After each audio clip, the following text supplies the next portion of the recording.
He was next to the wise, kind, loving king in his position.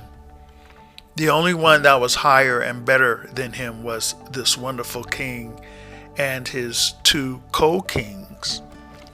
One day, this king's assistant caught a reflection of himself in the calm, fresh, flowing river. Admiration of what he saw welled up in his mind. My, what a beautiful creation I am. There is no one as gorgeous as I am. I am also the most intelligent creature there is. I need to take the position of the king and be the ruler. Everyone needs to come and worship me, me, me. Pride, jealousy, and narcissism began at that moment. Insane self began its ugly control. As these thoughts continued to grow and obsess him, he planned and schemed how he would convince those under him to think like he thought, that he would be a better ruler than the current monarchy. The current wonderful kings had been ruling for a long time, a kingdom of love, fairness, equity, kindness, meekness, joy, beautiful music, peace, truly a place of utopia. This assistant's idea for rulership would have all to worship him and be under his control, clouded by deception, manipulation, and oppression. The description of Lucifer's fall, the battle he lost in heaven, being cast to the earth, and with the third of the angels he deceived, is told in Isaiah 14:12 through 14, Ezekiel 28:12 through 17, and Revelation 7:4 through 9.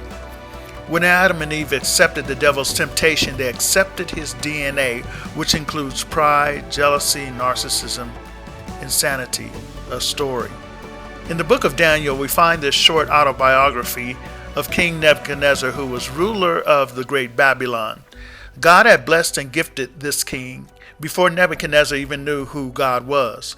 God showed this king through dreams and the captive prophet Daniel how he had honored him. God, out of love, warned King Nebuchadnezzar through a dream that his pride would get him into much trouble. Nebuchadnezzar did not heed God's warning. One day, as King Nebuchadnezzar was admiring his accomplishments, he boasted, "Is not this the great Babylon that I have built, as the royal residence and seat of government by the might of my power and for the honor and glory of my majesty?" Daniel 4:30.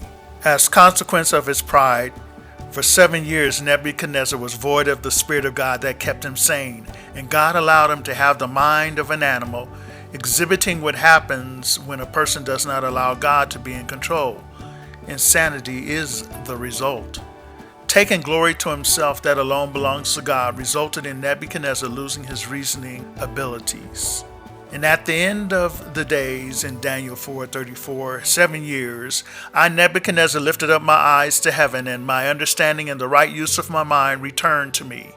And I blessed the Most High God, and I praised and honored and glorified him who lives forever, whose dominion is an everlasting dominion, and his kingdom endures from generation to generation. I know there are scientific explanations for insanity, which actually is just a mind out of balance, not sound. There are definitions that you will find in medical journals, diagnosis, psychological explanations. However, when I read what God has to say about pride, the stories of what individuals who embraced pride, and the direction that the author of sin took himself, the accompanying angels, and this world, madness and craziness is at the foundation and conclusion of it all.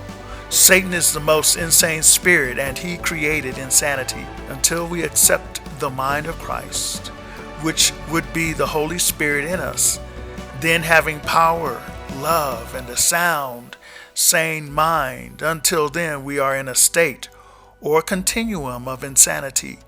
We display it more or less than others, insane, unsound, unbalanced. Proverbs 11:2, when swelling and pride come, then emptiness and shame come also. Emptiness of mind? But with the humble, those who are lowly, who have been pruned or chiseled by trial and renounce self, are skillful, and godly wisdom and soundness to sanity. Matthew 23:12, whoever exalts himself with haughtiness and empty pride shall be humbled, brought low. And whoever humbles himself, whoever has a modest opinion of himself and behaves accordingly shall be raised to honor.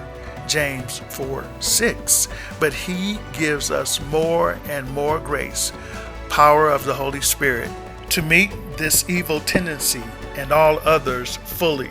That is why he says God sets himself against the proud and haughty, but gives grace continually to the lowly, those who are humble enough to receive it.